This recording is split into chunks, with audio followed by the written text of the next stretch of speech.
こんにちは、メイです。今日は毎日の見逃せない要素と最強の金策をやっていきます。チャンネル登録とグッドボタンがまだの方はよろしくお願いいたします。まず最初はドリス。雨の日や特殊な天気の時にしか現れない住民です。場所はここ。アート街の近くですね。雨や雪の日は絶対にここにやることをお勧めします。なぜならドリスは幸運商店というショップを運営しているからですね。このキャンディーの色はランダム。オリジナルロールケーキの材料です。もう購入してしまったのでここにはないのですが、ロールケーキレシピもここから手に入ります。ロールケーキ作りに必要なキャンディーはドリスからしか手に入れることはできないので、レシピを埋めたい人は必ず手に入れたいですね。次は毎日絶対に取りたい素材、滑らかなオークの木です。1日3つしか手に入れられないので絶対に取りたいですね。毎日誰かの家の前にいます。オーキーと同じく希少な衣装を出すこの子。無垢なホタル石を毎日3つだけ回収できます。ランプ系の家具を作るのに割と必須なので序盤から集めておきたいです。次はボボおじさんの家具屋さん。ここの店奥にあるこの台は毎日ランダムで商品が並ぶのですが、家具のレシピがたまに出現するので、ここは星を消費しても手に入れておきたいですね。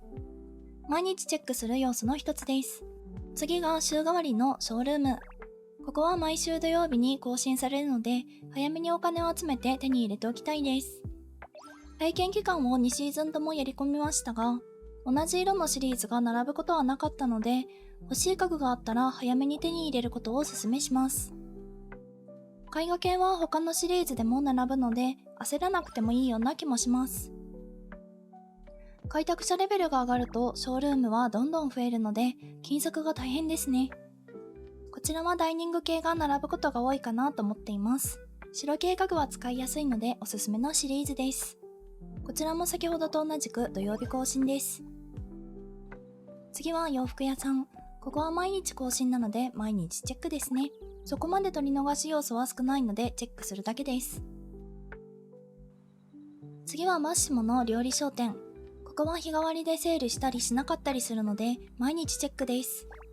セール品は節約のためになるべく買っておきたいです。特に1段目と2段目のバターとチーズが安くなっていたら即買いましょう。金策で使える材料があるので特に卵、牛乳、チーズはおすすめです。次は町の周りにある巨木を叩きましょう。町の周りに8本しか生えていないのと、レア木材が手に入る確率が低いのと、後に家具作りにも必須になってくるので毎日叩きたいですね。この巨木がある場所はこちら。ちょっと見えづらいのですが、オレンジ色の木のマークのところですね。オーキーとホタル石を探すついでに叩き回るのがおすすめです。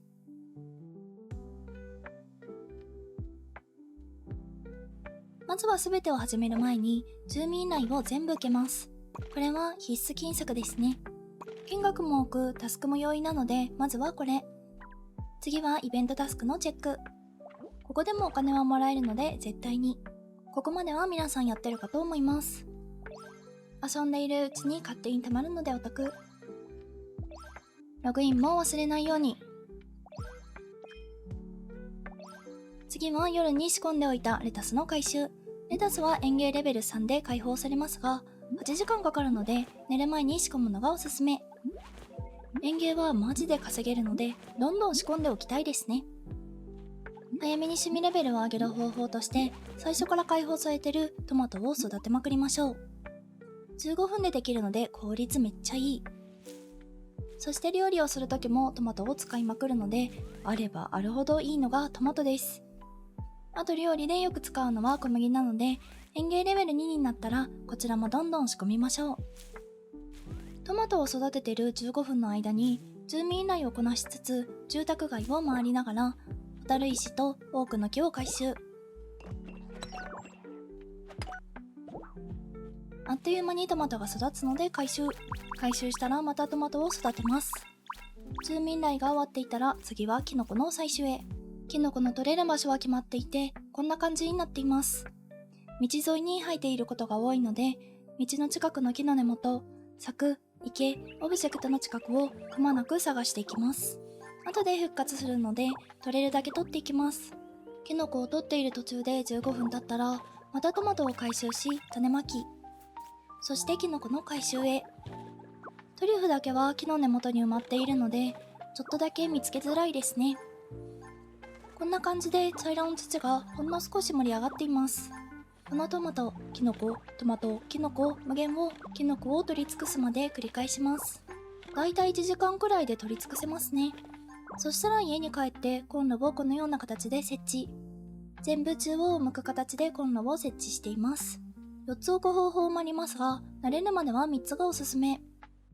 料理初心者のうちは解放されるものが少ないので、ジャムやトマトソースを作りまくりましょう。圧倒的おすすめなのがトマトソース。15分ごとに採取できるので効率がいいです。料理を解放したてはおすすめですね。マッシモの噂話サブストーリーをクリアしたら、キノコパイ作り、1つあたり星1つで500コイン、星2つで約2倍、星3つで約3倍の値段で売却できます。ただし、小麦卵がいるので、園芸レベル2は必須。料理レベル3になったら、カントリー煮込みとトリュフのクリームパスタがおすすめです。レタスがいるので、園芸レベル3は必須。ですがその頃には余裕でレベル3になっているので大丈夫だと思います。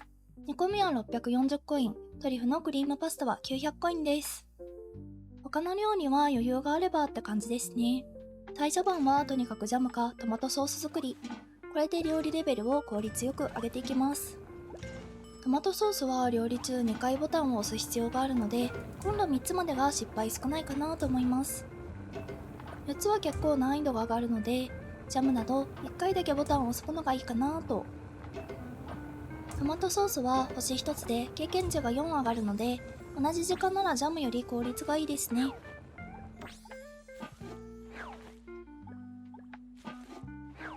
キノコパイが解放されたらキノコパイ中心に作ります。キノコパイは正直この4つでも大丈夫です。ボタン1つしか押さないので効率めっちゃいいんですよね。しかも1つ最低500コインなので最高です。材料費含めると400コインですが、セールに買っておけば440コインですね。料理レベル3になったらカントリー風煮込みも。これはこんな2つがおすすめ。ボタンを5回押さないといけないので忙しいんですよね。忙しい代わりに最低640コインに経験値6なので、レタスがなくなるまで繰り返します。失敗のリスク避けのために全部できてから料理を取りましょう。最後にトリュフのクリームパスタは今度1つのみ推奨。フライパン調理は一番ボタンを押す時間が短いんですよね。すぐに失敗してしまうので1つに集中。牛乳を使うのでマイナス50コインだとしても850コイン稼げるのでお得。経験値も6なので美味しいですね。ただキノコパイと比べて難易度高めなので、小麦と卵があったらキノコパイ、レタスがあればカントリー煮込みですね。料理をしている途中にもトマトは育つので、15分ごとに回収と種まきをお忘れなく。ある程度作ったら売りに行きます。これだけでも18000コイン。